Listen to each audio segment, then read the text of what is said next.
Hey guys, Dr. Scott Banks here, functional medicine doctor in New York. What I'd like to do today is talk about a food inflammation test known as the FIT test, offered by a lab that I've been using for almost 10 years now, known as KBMO Diagnostics. The FIT test stands for Food Inflammation Test. So that's exactly what it is. What foods are you eating that can be creating an inflammatory reaction in your body? And that inflammation can be a lot of different things depending on the patient. It could be skin problems. It could be joint problems. It could be IBS or irritable bowel syndrome or digestive issues. It could be brain fog. It could be itchy skin. It could be a lot of different things. So the goal of today is a very short presentation. I just want you to know that this test is available here. We can do it in the office, but it's very easily, we can send it to all 50 states in the United States and see how you're doing. So KBMO is a food sensitivity company that does a 22 food panel, 132 and 176 foods that you have a food sensitivity to. This is very different than a food allergy test that you might get from a traditional lab. That's an IgE, known as immunoglobulin E. This is an IgG, which is a delayed sensitivity. So something you ate 3 or 4 days ago that could be causing an inflammatory reaction in your body. So this is inflammation and gut permeability, also known as leaky gut, all in one test. And so I want to go over that with you right here. So a food allergy, a true food allergy is a type 1 hypersensitivity. So my mother-in-law ate a piece of shrimp, we would be in the emergency room because she would go into almost anaphylactic shock. That's a food allergy. A food sensitivity is very different. All right, so something you ate a couple of days ago that could be causing an inflammatory reaction in your body. So that's a reaction to food, and that's IgA or IgG. Those are immunoglobulins, and that's a delayed hypersensitivity.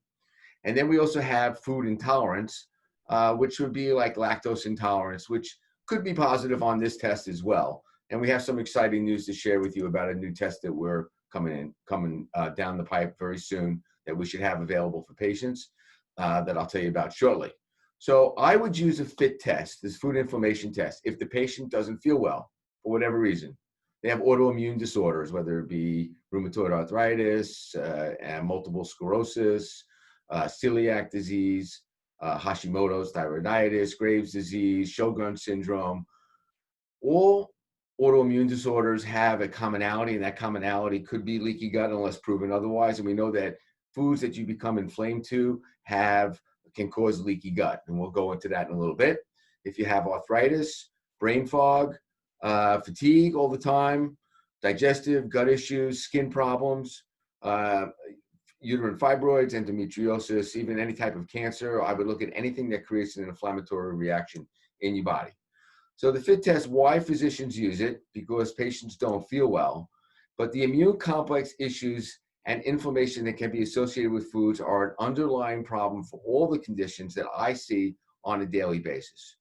So I practice functional medicine, but I'm also a chiropractor, and I see a lot of people with chronic inflammatory joint issues.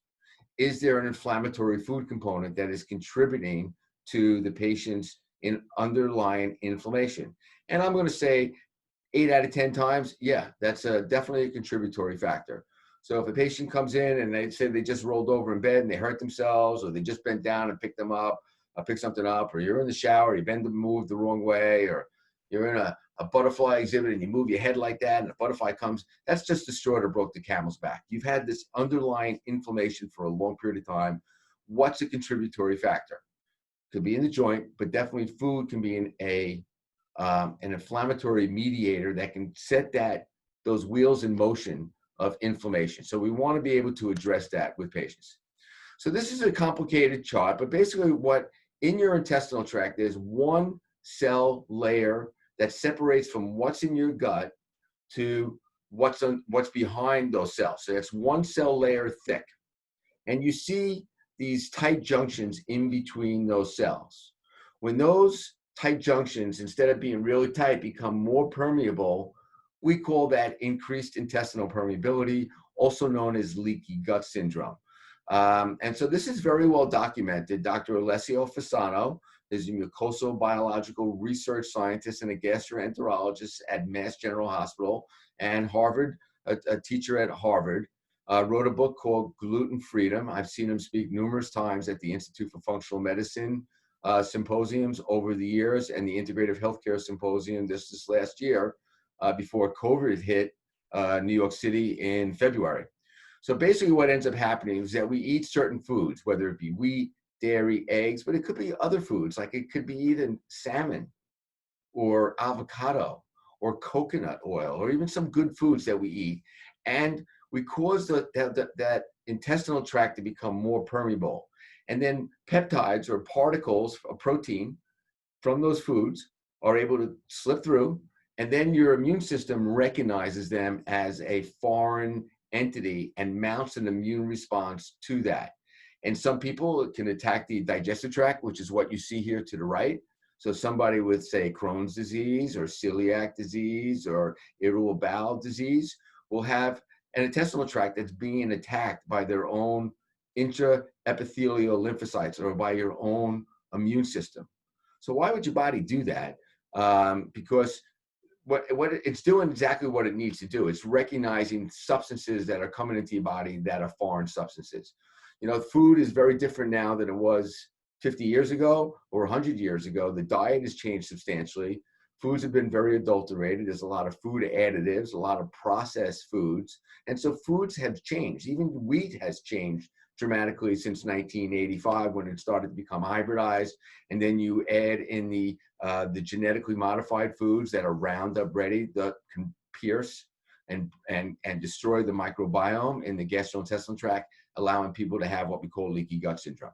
So basically what you see on the bottom part of this screen, APC is an antigen presenting cell. T cells are made in your thymus gland. Those are part of your immune system. And then you see the B cells, which are made in your bone marrow that make antibodies. You see natural killer cells, which that's exactly what they are. They go out and search and destroy for invading anything, whether it be a virus, a bacteria, or a mold, or a protein from a food that your body should not be consuming. All right, and basically we create this whole inflammatory reaction in the body. So the goal of the FIT test is to really break that cycle. And you see here is that we're looking at two different things. We're looking at IgG, which means that you had exposure to the food. And then we're also looking at something known as anti-C3D, which is part of the complement system, which is really the inflammatory process that's going on. So there's labs out there like Everly that people go online and you can buy. They're pretty inexpensive, but they're not giving you the story. They're just showing you foods that you've been subjected to and had exposure to, but it's not telling you that you have an inflammatory reaction. So you might come back with 20 foods on an Everly test, where on this test you might come back with 3. And the difference is that this is much more specific, and this is very specific for inflammation, not just exposure. Very big difference. All right, so this lab was founded in 2004 by Brent Duval, and he also invented the rapid HIV test. So he was a very smart guy. Heard him speak numerous times. They were on the COVID antibody testing before any of the conventional labs in the United States were on that. So, you know, we had about a 2-month head start in testing patients for antibodies with COVID because of the progressiveness of KBMO diagnostics. They were really on the forefront. They have a 20,000 square foot building on a campus outside of Boston, Mass. They have all different types of certification. They're FDA registered manufacturing facility and a very high complex CLIA certified lab. They have the grant on the antigen specific immune complex, and you see that number there. They're the owner of the C3D cell line to ensure quality and consistent results, so that if you send in numerous test samples on the same patient on different days, you're going to get the same exact results. Now, with that being said, I can take a lab sample and send it to numerous labs, and I can get different results, which is concerning, but I know that this lab is very consistent all the time, all right, with a tremendous amount of specificity and sensitivity. Okay, So here you see the foods, and the foods that are in orange are part of the 22 food panel. And then we have the foods that are in green that include the 22 foods plus all the foods in green. And then just recently added all the foods that are in red. Now I like this because there's a lot of foods in here that I consume on a regular basis that were not part of the 132 foods, which I did a while back. Now I have hemp seed every day, and I have chia seed every day, as well as flaxseed. The flaxseed was part of the 132 test. The hemp seed and chia seed are part of the 176. So I'm going to do my test shortly, but say I come back positive on that. I'm eating a food every day that I think is good for me that's creating inflammation in my body. Now, I hope that's not the case, because I'd be really upset because I eat that all the time. Just like if I had coffee come back, I think I would be very upset with that because I like my coffee. So when I did my 132 food panel about a couple years ago, I was negative on coffee, and I was a happy person because of that, because I like my coffee in the morning. Okay, so the patient report comes back like this, and you'll see foods that are in the red. So they give you severe, moderate, and mild, or +4, +3, or +1. So +1 would be the yellow. So I'm not so concerned about the yellow. I'm concerned about the red and the orange. So if somebody comes back with egg, wheat, dairy, or chicken, or salmon, or turmeric, avocado, we have to pull those foods out for a period of time. We have to repair the gut with things like immunoglobulins, from serum-derived immunoglobulins, or something like colostrum, as long as the dairy is negative on here, and very powerful, good probiotics. There's a lot of crappy probiotics out there, so we want to make sure that you're consuming the best probiotics that are available. Now, say somebody comes back with a whole bunch of foods, like twice as many that are on this sample right here. That's telling me that the patient's got leaky gut, all right? Now, I can test leaky gut, but when somebody has a lot of foods, that's telling me that a lot of stuff is getting through the intestinal barrier. So coming very soon to the 22, the 132, and the 176 will be a marker known as zonulin. And we're really looking at zonulin, not the antibodies to zonulin or other markers, but we're looking for zonulin. Now, zonulin was discovered by Dr. Alessio Fasano, as he would like to say serendipitously, because he was brought over here from Italy to join a team to find the vaccine for cholera, which is a diarrhea type disease that kills thousands of people every year in underdeveloped countries. So they were looking for a vaccine, and they said in the process of making the vaccine, they made everybody worse. It didn't work. The vaccine didn't work, but they found an enzyme when human beings consume wheat, but also other foods, that is a marker for increased intestinal permeability or leaky gut syndrome. So I can measure that. I can measure it by itself. It's not expensive at all, or we can add it on to any of the panels. I just need a little bit of blood and send it to the lab, and we're good. What they just added recently are these additives. So you see, aspartame. So aspartame's in any type of diet beverage has aspartic acid in it. Benzoic acid, which is a preservative that's found in cereals and breads and things like that. BHA, MSG, polysorbate 80, which is in everything if you're reading the labels, and then red dyes and yellow dyes. All right. And do you have a sensitivity to those? Is that creating an inflammatory reaction in your body? All right. So we would want to get rid of those. And so we've been able to add that. And this is the way that the report looks, which is great. And one of the benefits of using KBMO is that they will give you a meal plan based on that food results, and you get an app. So you can look, if you're out to eat, you're going to go, this dinner looks pretty good over here. It's got a couple ingredients in it. I don't really remember. And then you can put it in the app, and it will tell you thumbs up or thumbs down if this is a good food for you or not. So the phone app is included. That's no extra charge. You can just download it from Google Play or the App Store. Okay, so this is a very good sample right here. This shows you a patient on the left that had a tremendous inflammatory reaction from numerous foods that they were eating.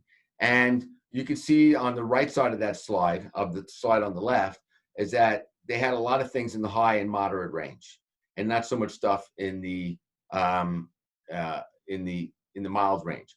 And then after doing an elimination diet, now an elimination diet I do with patients is anywhere from 30 to 100 days. where we pull out the offending foods. We almost always pull out wheat, dairy, and egg.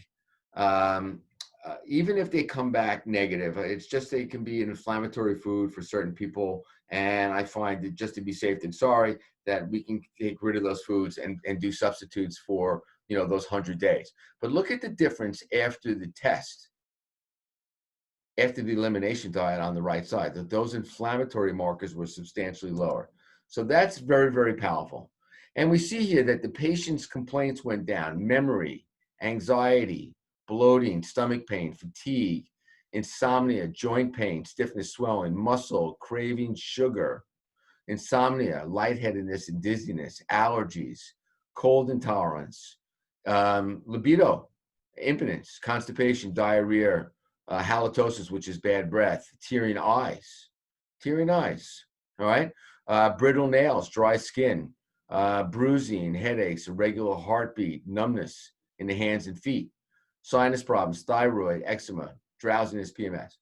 So as a functioning chiropractor and having a disc center in Huntington where I see patients with disc problems, is the food a contributory factor to this patient's numbness and tingling in their hands and feet, known as neuropathy?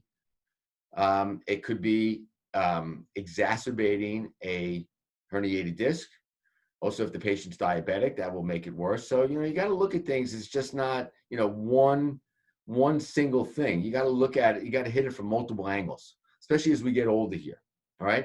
Nothing's very cut and dry and very simple. There's usually multiple issues that are creating the patient's symptoms. Approximately 18% of North Americans have irritable bowel syndrome. So that's a lot more than, than patients that are going to go, if I watch TV, I see a commercial for Remicade, Humira. These are biologic drugs. What they do is they basically turn off your immune system in your gut. Now, if you think about it, does that make any sense at all? That, hey, I have an inflammatory food coming into my body. My body recognizes it's being foreign. Let's just shut it off. This way I can eat those foods, right? And go on my merry way. But if you listen to the side effects associated with those drugs, you often hear, you can have risky side effects, call your doctor, get yourself to the emergency room, or, so there have been some reports of death, and then, a couple of years later, you're going to see a commercial on TV for a law firm, fighting against, suing the manufacturers of that particular drug.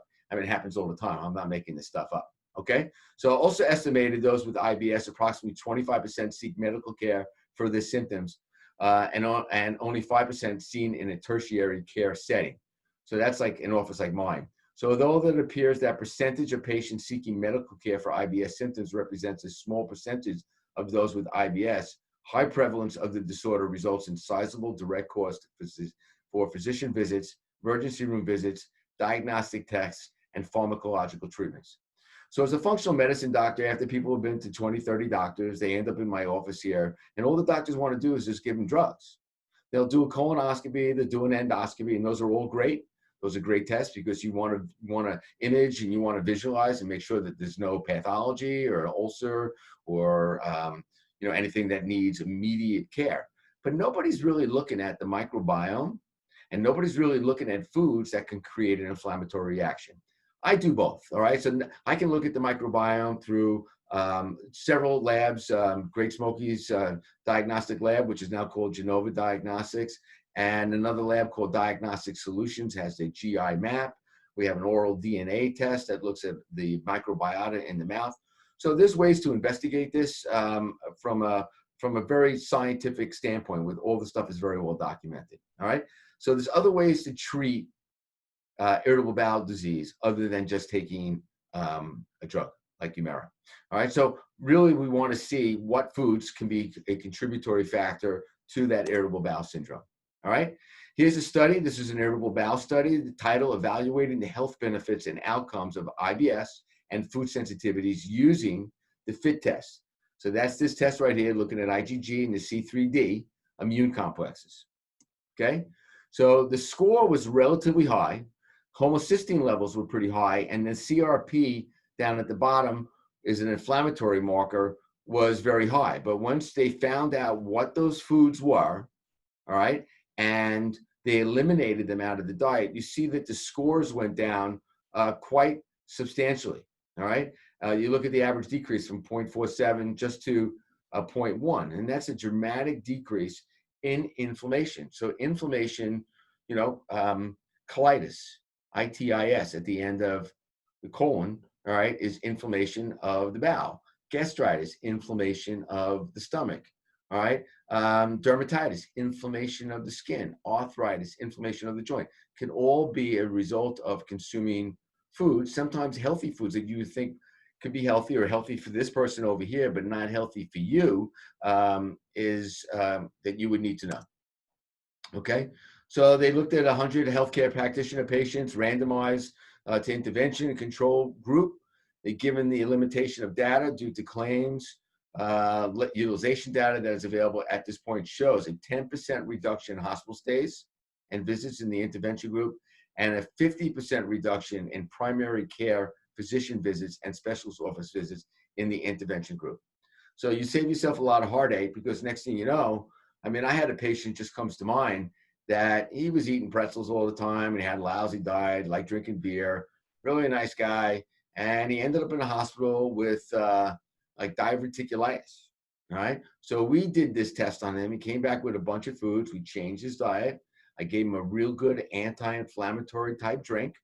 They told him if it happens again, they might have to take out like, a foot of his intestines. So he had their attention. Or I should say they had his attention. And basically we put him on a program and he's been doing great ever since. All right. And I know that he takes the probiotic on a regular basis and he likes to drink.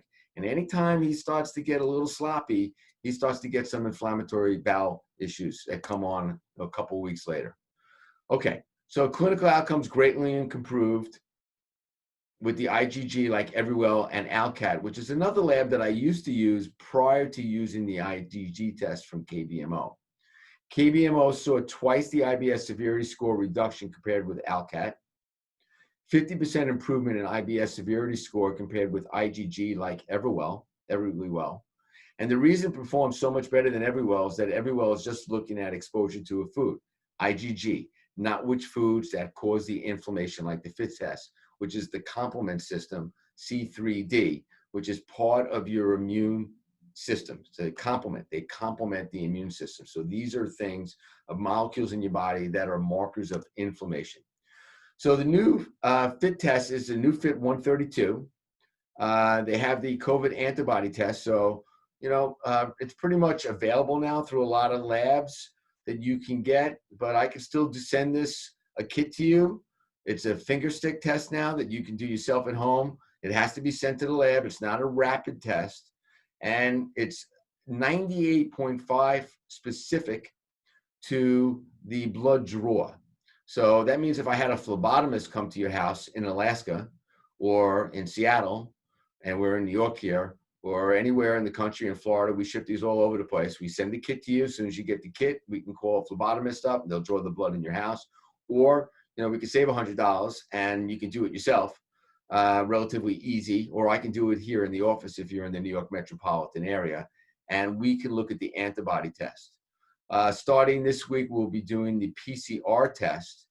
I had the PCR done at a walk-in clinic here, I'm going to say about 2 months ago myself. I thought that maybe I had COVID, and it took me 8 days to get my results back. So I could have been sick for that 8 days and not know it, and been asymptomatic except for the beginning and spread it.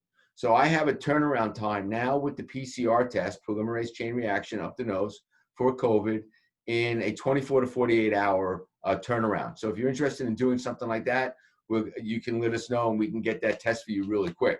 I was going to go up to go visit a friend, and he has some respiratory issues, and I would need to be tested before I go up there, up to Nantucket, and I would need to get those results really quick. I mean, it can have the results 8 days ago. Well, what if I got exposed 3 days ago?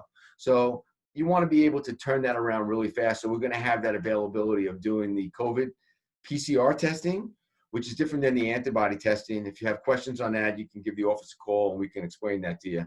But there's a difference between PCR, polymerase chain reaction, and then the antibody, the IgG and IgM antibodies. We've introduced the Fit 176, so we've added another 44 foods to the list. Zonulin, like I said before, zonulin is the enzyme that gets released due to wheat, but also other foods that break the tight junctions apart in the gastrointestinal tract, allowing for leaky gut syndrome or increased intestinal permeability, which is something that you really don't want to have. Okay, so the new Fit, we've added butternut squash, sea bass, quinoa, lamb, and whey. And these are things that I eat all the time. I mean, these are, whey. I don't really have a dairy problem, so I will consume a protein shake that has whey protein in it. Lamb, I like. Quinoa, I eat all the time. I eat sea bass. If I go out to eat, I'm often eating sea bass. And butternut squash is great in the fall right here. And they remove safflower seed, cottonseed, squash mix, kola nut, and catfish, which were not very popular foods. I mean, I haven't had catfish in a long time, unless I'm eating Cajun food. Kola nut, squash mix. So I rather look at butternut squash than squash mix, and safflower seeds. So those are all gone. We see these are new foods that were added to the 172 foods. So we added sheep milk and gliadin, which is part of gluten. So that came up. Acai, eggplant, figs, mango, papaya, stevia. All right, a lot of protein shakes. They've taken fructose out and they've added stevia in, as well as monk fruit. All right, so monk fruit's another sweetener. It's a popular sweetener with a lot of the top professional nutritional companies. But do you have a sensitivity to that food? Is that something you should not be consuming? Brussels sprouts. I mean, as it is, it's hard enough to eat the Brussels sprouts. Now you got to tell me I have a sensitivity to it. You might be happy, unless they're smothered in bacon. Kale, green beans. Let's see. Anchovies. I'm sure everybody's very upset about that, but I personally like anchovies. My father ate anchovies and sardines all the time, and I think that was one of the keys for his longevity. He had these little oily fish. But what if they create an inflammatory reaction in your body? Hemp protein. I make a shake every morning out of hemp seed, flaxseed, and chia seed. All right, and now you see seeds, chia and hemp. So those are all new as well as the nuts you see on the bottom right. Okay, so zonulin is a enzyme that gets released. It's a protein that is synthesized in the intestinal liver cells, and it's a key biomarker for intestinal permeability, only reversible regulator of intestinal permeability. So we can see if we reverse leaky gut by rechecking zonulin. Like I said, it's not as expensive. And we know that leaky gut is associated with autoimmune, blood sugar issues, celiac, inflammatory bowel, non-celiac gluten sensitivity, inflammatory reaction like asthma, rheumatoid arthritis, multiple sclerosis, type 1 diabetes, and juvenile non-alcoholic fatty liver disease known as NASH, non-alcoholic fatty liver disease. And I will say that MS, rheumatoid arthritis, type 1 diabetes, all can fall into the category of autoimmune diseases, including celiac disease as well. That's also an autoimmune disorder. Okay? So zonulin is very, very good. So we're not measuring antibodies. We're measuring zonulin itself. It's done in my office. We do it through a blood spot because we don't draw blood here. Dr. Alessio Fasano, well sought after speaker, Harvard, Mass General, mucosal biological research scientist, and the author of the Gluten Freedom, and Brent DeVal, developer of the first rapid test. So they have very, very good people working in this lab. What's going to happen very soon? I think COVID put it on hold for a little bit because KBMO switched from doing the FIT test to doing the antibody test. But now that a lot of the mainstream labs like LabCorp, Sunrise, BioReference, and Quest are doing the antibody testing, and so they've switched back to doing more of the FIT test. I'll be able to do this rapid test here in the office where I can measure eggs, dairy, and wheat and get the results back, and I think in about 15 minutes. So we will let you know when that launches, but that's right around the corner. So that's great. Okay. So if we look here, the FIT test is a patented multi-pathway detection technology broadly adapted, best-in-class patient compliance tools, excellent clinical outcomes backed by HERB-approved clinical studies. So that's a randomized placebo-controlled study, and new products developed by world-class scientists and physicians. So if you have any questions on this, please feel free to give us a call. If you want us to do the test on you in the office, you would have to come here. This is generally not an insurance covered test, so we would go over the fees with you. And I appreciate your time today. I love everybody to stay nice and healthy and have yourself a great, great day.